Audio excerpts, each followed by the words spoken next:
Hi, welcome back to another edition of Inspire and Get Inspired. I hope you guys are having fun with the holiday season. You probably have started your Christmas shopping. So during the Black Friday sale, I went ahead and bought myself a Roomba. I think most of you have seen it. It's like the robotic vacuum cleaner.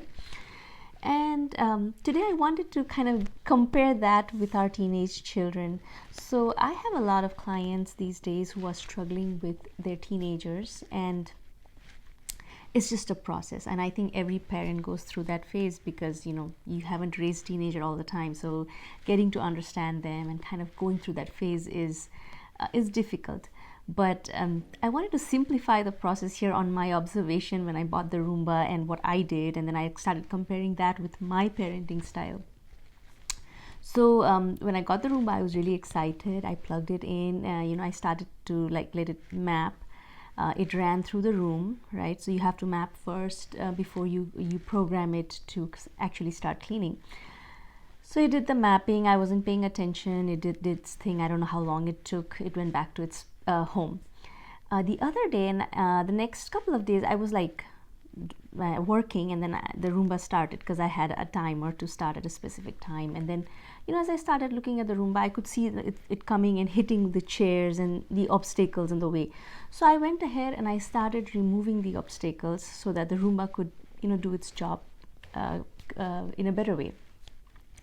However, what I realized is that little robot was learning. So it's learned something, and every time I removed an obstacle and put it somewhere else, it would meet it and because I'm not observing the Roomba all the time, right? So the learning started taking even way longer.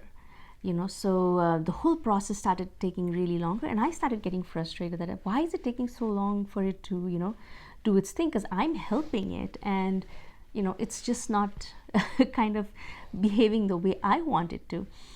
But very soon I kind of understood that my helping that Roomba was actually not helping, because I was through the love for my Roomba, I would say, because I kept I couldn't see it hitting against obstacles.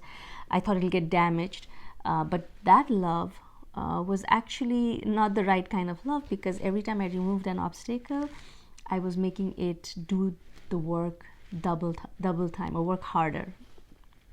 So now when I put the Roomba as my child, children, they are all growing, and life is happening to them for the first time.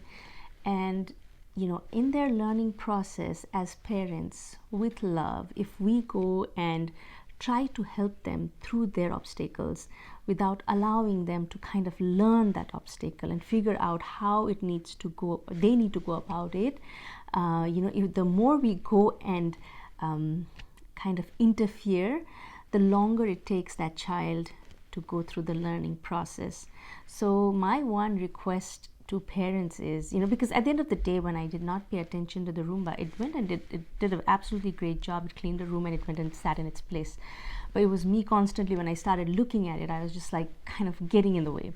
So one advice I would like to give parents is just to recognize whether you are actually there supporting the children, or you are there interfering with their learning process. And don't get too quick to judgment, or get frustrated, like how I was getting frustrated, like why is this thing taking so long to learn the same thing. Every child is a different robot, and they have their time and way to learn things. Just be patient and just support them through the process, and take a step back and just observe them, but do not interfere. Or sometimes even ignoring is good, because at the end of the day, they will find their way. So even without us monitoring, they will find their way. And I think that's what we are all trying to achieve. So this is a little message for all the parents, teenager parents out there, struggling with the day-to-day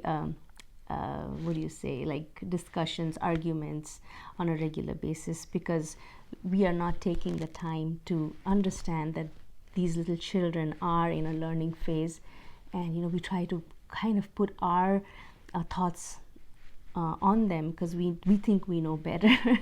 So, well, that's just a message I wanted to share. Happy shopping. Hopefully, as you guys shop for the winters, I mean, for the Christmas season, you kind of find more joy and happiness that you can share with the family. So, good luck and thank you for watching. Thank you.